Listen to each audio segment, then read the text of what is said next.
Hey everyone, this is Ravish Ranjan और इस video में मैं बताऊंगा कि why so many people leave SBI PO.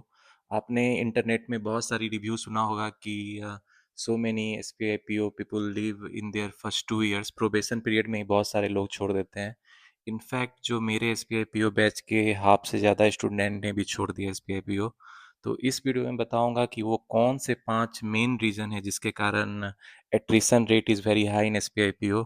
In fact in all of the public sector bank PO में एट्रिशन रेट क्यों ज़्यादा है, क्यों बहुत सारे लोग बैंकिंग छोड़ रहे हैं। तो do stay till the end, इस वीडियो में बने रहना।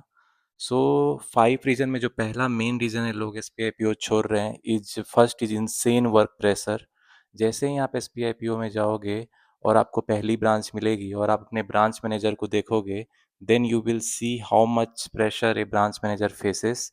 उसको डेली टारगेट, इतने सारे टारगेट रहते हैं कि एक पर्सन के बस की बात नहीं होती है। और you will get the idea itself, जैसे ही आप स्टार्ट से ही लग जाएगा कि कितनी वर्क प्रेशर रहती है। And the second thing is staff shortage. Obviously, SBI PO is one of the largest bank in India and also in the world। और इसकी जो कस्टमर बेस है 50 करोड़ है, 50 करोड़ से भी ऊपर पहुंच गई है। लेकिन जो नंबर ऑफ स्टाफ्स है SBI PO में, इट इज़ अंडर 2.5 लाख। बस 2.5 लाख से भी कम स्टाफ्स है। तो जो भी आप even in fact there are so many scale 1 branches, scale 2 branches, और ऐसे ब्रांच है जहाँ पे एक ऑफिसर और एक एसोसिएट पोस्टेड है। तो आप समझ सकते हो इतने सारे कस्टमर का लोड बस एक ऑफिसर, एक एसोसिएट कैसे सँभालेंगे। तो staff shortage is one of the biggest reason जिसके कारण लोग बहुत वर्क प्रेशर फेस कर रहे हैं। The third reason is cross selling. ये क्रॉस सेलिंग बैंकिंग में जब से आई है, इसने ऑफिसर्स का स्पेशली सबका जीना हराम कर दिया, इवन एसोसिएट्स का भी। इसकी टारगेट खासकर जैसे SBI life, SBI general, there are so many insurance product, उसको वो पुश करते हैं। तो इससे प्रॉफिटेबिलिटी बैंक की ज़्यादा होती है, तो ऑब्वियसली उसको वो ज़्यादा पुश करते हैं। लेकिन उसके टारगेट इतने इंसेन होते हैं कि it's not possible for any officer to fulfil those targets. और टारगेट पूरा नहीं होने पे देन योर हायर की जो भी आपके ऊपर है प्रेशर इम्प्लीमेंट करते हैं, और डेली बेसिस पे आपकी लेट नाइट्स मीटिंग होती है, लेट नाइट वीडियो कॉल होते हैं। तो yes, this is the third reason. इसके अलावा fourth reason is physical and mental health. अगर आप 9 आउट ऑफ 10 ऑफिसर से पूछोगे कि how they are feeling in S B I, तो obviously they you will know itself कि बहुत सारे लोग, सो मेनी डिजीज आप देखोगे। किसी को बीपी है, किसी को कोलेस्ट्रॉल है, किसी को डायबिटीज़ है। I mean you can not see one healthy person, specially in officer cadre in S B I. Most of the लोगों को कुछ ना कुछ है ही। ये इसीलिए होता है क्योंकि वो बहुत सारी टेंशन है, बहुत वर्क प्रेशर है। तो physical and mental health suffers when your organization puts so much, pressure in you to take so much, it takes so much out of you। आप अपने तरफ से 100% देते हो every day, but it is never enough for your superior, they want more and more. उसी के चक्कर में योर मेंटल हेल्थ सफ़र। और जब हम लोग मेंटल हेल्थ सफ़र करते हैं तो ऑब्वियसली फिजिकल हेल्थ सफ़र करेगी। तो और जो फिफ्थ रीज़न है, work life balance. Work life balance को मैं, एक सीनियर ने मुझे बताया कि there is no such thing as life. Work life balance में लाइफ नहीं है एसबीआई में, ओनली वर्क एंड वर्क। और यहाँ के सीनियर ने तो ऐसा हार मान लिया है कि they gave up on work life balance. In fact मेरे एक सीनियर ने कहा कि इफ़ यू गेट, मतलब आप घर पहुँच के खाना खा लो और वीकेंड में अगर आपको छुट्टी मिल गई, थोड़े बहुत लीव मिल गए, तो आप खुश रहो, यही वर्क लाइफ है। In in they prioritise work only, और पर्सनल लाइफ के लिए कोई स्पेस नहीं बचती है।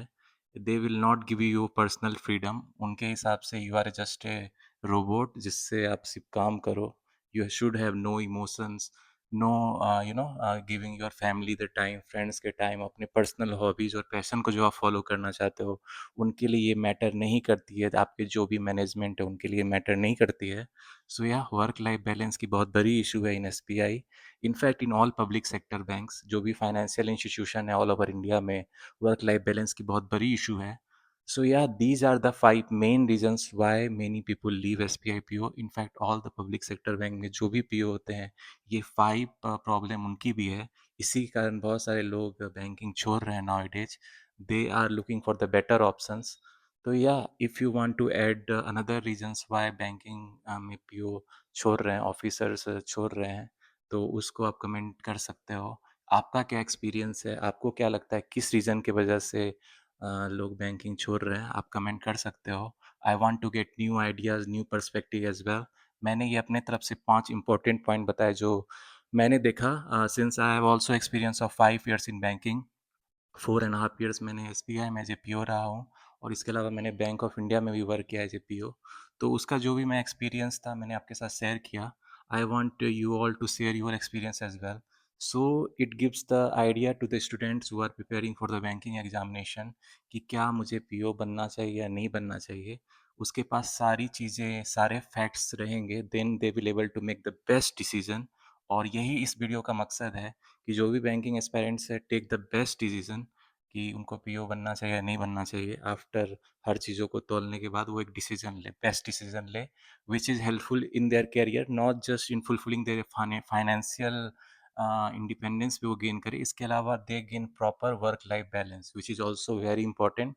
उसकी अपनी पर्सनल इंडिविजुअल फ्रीडम भी उतनी इंपॉर्टेंट है जितनी फाइनेंशियल इंडिपेंडेंस इंपॉर्टेंट है। सो या, do comment what do you think are the reason why many people leaving banking sector. See you, all the best.